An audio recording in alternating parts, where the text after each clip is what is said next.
Hello and welcome to the world of NDE 4.0. My name is Johannes Vrana and today is a great day because today we have a great guest, Marybeth Miceli.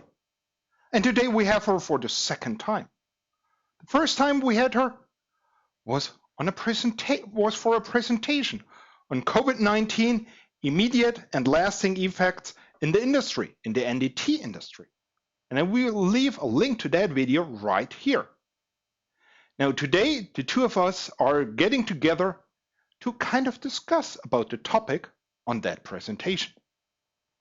And I kind of have already a first question for you. Now, what do you think? How will the NDT industry, all our life, go back to normal after COVID-19? Which aspects will go back and which aspects will kind of stick? So, welcome to the channel again. Thank you. Thank you for having me again. A really interesting question, really, because we're not going to return to what we would call normal, right? So everybody's talking about the new normal. And I think we will have a new normal. Some things will go back to where they were beforehand. We'll have people in the field doing regular NDT work. But I think that we are going to see a real movement towards more automation, more robotics, and NDE 4.0, because people were able to see that there is instability in having a workforce that is, susceptible to a virus or to some other problem in the workforce. So I think what we're going to see is companies leaning towards more resilient systems or backup systems or areas where you have redundancy. And so the level of expertise in NDE will still be necessary. You'll still have technicians who understand the physics, who understand where to look, what to look for, but they will be given new tools in order to help them elevate their jobs. So suddenly they won't be doing a lot of repetitive work. What they'll be doing is more interpretation. Yeah, And kind of doing what the human is best. exactly. Really taking on things a machine cannot out of the box answer. Right, right. And even we will see some of the machine learning and the AI that's going to be incorporated into the software on these systems that are going out there. And you will have a human there to really run the higher level decision making. Um, but we will see some automated data interpretation as well. Yeah, so that the computer gives you an idea, okay, this could be this kind of an indication, and then finally then the operator says yes, yes, yes. No, not really. Exactly. And we see this a lot in structural health monitoring, where we've got hundreds of sensors on a structure taking data, sometimes at very high rates. And so having that level of initial analysis done by computers is very helpful to then indicate to a human, hey, you might want to go look at this a little more closely.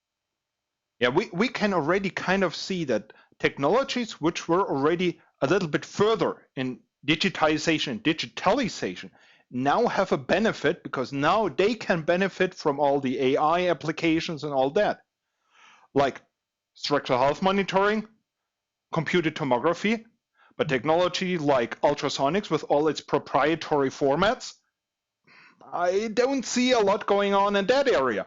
And once we get into visual inspections, that's where we Correct. have to go to digital first. Exactly, exactly. But on the visual inspection side, we do have, some higher level optical resolution that allows us to compare from speaking specifically on bridges. Um, if we use high resolution cameras, then we are able to compare those, and we can even actually get deflections from those images. So we're starting to get there, but certainly conventional visual inspection, which is what we primarily rely on in the bridge industry, is lagging behind. Yeah, and I think that's the same in the normal industrial inspection or in all the civil engineering inspections as well. For sure, for sure. Now, I had sometimes the feeling that in this crisis, people were talking about that you need to invest and that you need to become more resilient, that you have to go the route of digitization and digitalization. And but it could be that it is mostly here in Germany that I hear the companies talking about, but actually not really investing. But being really careful in not getting their money out because they might still need the money to pay their employees down the road. Um, For sure, for sure. We're seeing that across the board. I think people are um, saving their money and making sure they're liquid enough to cover their operations. But I also see people investing in what I would say a more prudent way or a smart way, where we are looking at investment in NDE 4.0, maybe not in huge new shiny systems, but where people are looking to retrofit their older systems to be more automated. And how where maybe you don't have to get your processes reapproved. You don't have to go through that approval process again because you're utilizing the same equipment, but maybe you are getting a new software package that controls the system better. So because there's a lot of cost that is associated with getting a brand new system in, and you have to go through that entire approval process again, and people don't have a lot of money for that right now, but they are looking at how can I make my business more resilient but get a really good return on investment in this time where it's uncertain. We have volatility in the world in terms of not just COVID, but in terms of the oil and gas market and in terms of political changes and not knowing where investment is going to go. Is it going to go in infrastructure? Is there going to be a change in fracking? Is there going to be a change in pipeline approvals? So certainly we're seeing that kind of influence on the NDT or the NDE 4.0 industry. yeah, and what I can see is also, yeah, you're right. Companies are doing small steps. Small steps they can see which will bring a kind of immediate benefit. And I can also see that there are some projects ongoing on the bigger scope, kind of publicly funded projects and stuff like that. So it's going to in a good direction, I think. Yeah, and I will say that so NDTMA does a webinar every month, and one of the things that we talked about last month was digitalization, and people were very engaged in the conversation and in the asking questions. But the number one question that we got was, how do we start? There's so much that needs to be done in terms of digitalizing an operation, a company, a division even. How do we do it? Do we start with inspection? Do we start with invoicing? Do we start with, all of this stuff where we can start to tie together the proposing process with the inspection process, the analysis process, and then the invoicing. And so the number one question was, where do we start? Can we Yeah, can we take small steps? And I think people are trying to really focus on that. Where are they going to? Where's the low hanging fruit for starting to digitalize my operation, and how is that going to affect how we can increase our profitability going forward? yeah, this is actually I think it was yesterday, I spoke with Rippy about, the two of us are currently in the process of creating a book together on NDE 4.0. And we kind of thought about, okay, we have all this 4.0. This is actually all of those feedback loops, those cyber physical loops. So coming from our physical world, taking a digital, making some data processing, going back to to the physical so that we can improve. And then we thought about all the value chain we have for an asset. And then we have NDE, that we have structural health monitoring, we have NDE, and all of those have their own small cyber-physical loops. And then you can go from that cyber-physical loop of one of them and go a little bit further, make a little bit more impact on that cyber-physical loop. So we came up with, I don't know, 30? And I'm pretty sure this is not all of them. And I guess that's the problem for the people, is that NDE 4.0 might look so overwhelming and they don't know where to start. But actually, it's a revolution. And to get to the final thing, it will take time. We first need to work on our own small circles, and then we can see, okay, how can we expand them? Yes, exactly. It's all about optimization. So, and if you speak in terms of optimization, I feel like engineers and people who are involved in NDE find it a little less scary than NDE 4.0. Yeah. So it's really about optimizing our processes. Yeah. And using technology to do that. Yeah. Now, perhaps a question on the way to NDE 4.0. Where do you see the biggest? How do we get there? Biggest house on the process to NDE 4.0. So there's a lot of hows, right? So the biggest challenge with any technology adoption, and I'll use infrared thermography as sort of like the quintessential example. So in the 70s, everybody we're like, infrared thermography, it's going to be great. We're going to do all these inspections. It can do anything. And it was overpromised and underdelivered. And it took a long time to recover. So what we need to do is very careful planning, right? And in order for us to have a system, an NDE 4.0 system installed and utilized widespread, we need to come up with ways where we can standardize the process for adopting the technology, proving out its reliability, and certifying people to use those systems and software in order to get that level of reliability that the manufacturers know that the equipment and software can provide.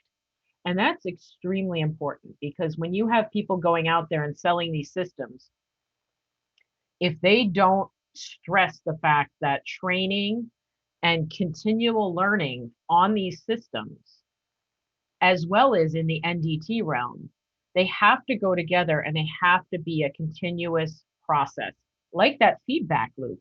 It's almost like there should be an assessment, not a test, but an assessment every year on areas that can be improved by the system, by the software, and by the user. And that's the kind of feedback that we can use in order to push the whole industry forward. So this would be kind of a feedback loop which replaces our current recertification schemes. I don't know if it would replace totally, right? Because there's different things. It would enhance and it would augment, because right now with recertification, you can get recertified just by listening to lectures and going to professional development events, right? But this would be a practical way to ensure that the user really is being optimized. They're optimizing their own skills, in order to help the company optimize their processes. Yeah, and to find out where an inspector really needs perhaps some additional training. I guess most of them only need tiny trainings to get really to run a good inspection. For sure. It's a gap analysis, Yeah, right? So, I mean, we all go through audits, but this would be sort of an audit for the user. But again, it's not to catch somebody. It's really to help them grow. Because if you think about it, anybody who knows anything about NDE and NDT, the more you get into it, the more you realize you don't know. So it's not it's not something that anybody should be scared about. It should be something that people welcome, to constantly improve their skills. yeah, it would mostly to help the people to find out this is where my gaps are. Because once I know it once, if I write a big document, after some time I do not see anymore where are the things I didn't do properly. Exactly. And it's the same if I think about me. Yeah, I think I'm doing a perfect job. But there will be points where I can improve, but I cannot even see them anymore because I'm too much me. I need a view from the outside, and the most, yeah, I would say independent view would be from kind of some technology. Exactly. And I mean, think about it. It could be even incorporated into your employment agreement. If you score this every year on your assessment, you get this much of a raise or something like that, right? So there are ways to incentivize it as well. But I think that needs to be where we're going, because there's going to be so many systems, so many software packages that getting somebody to be universally certified for automated UT inspection of a certain application, we're getting to the point where it's so specialized that a universal certification will be less meaningful. Yeah, and there is so much more, so much knowledge which needs to be brought to the inspectors, which where actually all the training institutes do not have the experience how to train this, because this is real. It's IT knowledge, it's math knowledge, it's all in this computer data science realm. Mhm. And on the other side, we also need to train kind of all the data engineers which are currently developing those products to kind of understand the basics of NDT, so they implement something that the NDT people can kind of work with. And I think you're seeing both in the marketplace. You're seeing computer software companies coming into the NDT space and trying to go in that Yeah. direction. And then you're seeing NDT companies going in the other direction and developing robotics and automated systems. And ideally they have a marriage of both of those. But I think the ones that have a real fundamental understanding of how the NDT market works, how people in the field work, how people in manufacturing work, those are the ones that are more successful, because NDT is such a niche market that it's you really have to have that deep understanding of how the systems can all work together before you start automating it. Yeah, but what I also see is that some of the big players are getting actually interested in NDE. This is pretty sure, or in April, we will actually have our first conference on NDE 4.0. And I can now announce one of the first keynote speakers, and it's Ralph Buksch from IBM. Wow. And he will be showing a little bit what IBM is doing, kind of NDE, and how they are applying their emerging technologies like AI on those methods. Oh, that's going to be super exciting. Yeah, I thought so too. And also, I guess you have heard that Hexagon has bought Volume Graphics. Ooh, nice. So, Nice. kind of two bigger players in the IT market getting into NDE. For sure. And I think because larger companies are taking notice that not that NDT is recession proof. I think we've proved that over the No. last year, but that it's a very solid foundation and more bread and butter type work that can sort of even the playing field for a larger company that's seeing ebbs and flows of their other markets. And it's a sensor technology. And the whole fourth revolution lives on its sensors. And the more data we can capture from the internal structure or from the internal processes, the better we are. And whether it's structural health monitoring, condition monitoring, or classical NDE, all of them are kind of sensors, and all have a little bit of different purposes. But if we group them together and we combine all of the data out of them, actually NDE becomes a really valuable data source for those big players. For sure. And we can help them to actually do the interpretation on our data and use it. Yes, and they're all getting involved in these like smart city initiatives in different cities. And that's an area where we can provide so much value in terms of the structures and in terms of even even looking at the light standards, the light poles on different bridges and such, they're being monitored now. So they can all tie into this whole city where you can really optimize, again, we're looking at optimization, optimize how the flow of traffic is going. Where do the emergency vehicles have to go? Is this bridge structure safe? Is there a load posting? So I think that they're seeing the bigger picture about how NDE, condition monitoring, structural health monitoring, all ties together to optimize operations of everything, cities, companies, that sort of thing. Now I guess we will start slow within our own little circles, and then we will get hopefully quickly bigger and support all of those ongoing activities. And Sure. Perhaps it's the chance for the NDE community to grow from a cost center, at least as some of our customers recognize us, to a real value center. Yeah. That would make it so much more easy to sell all of our equipment and all of our software and all of our services.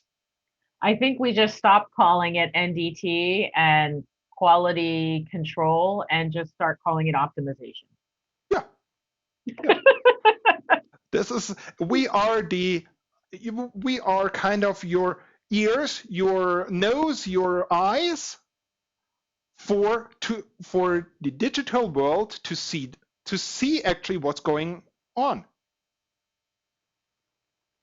Exactly. Now, I think we are coming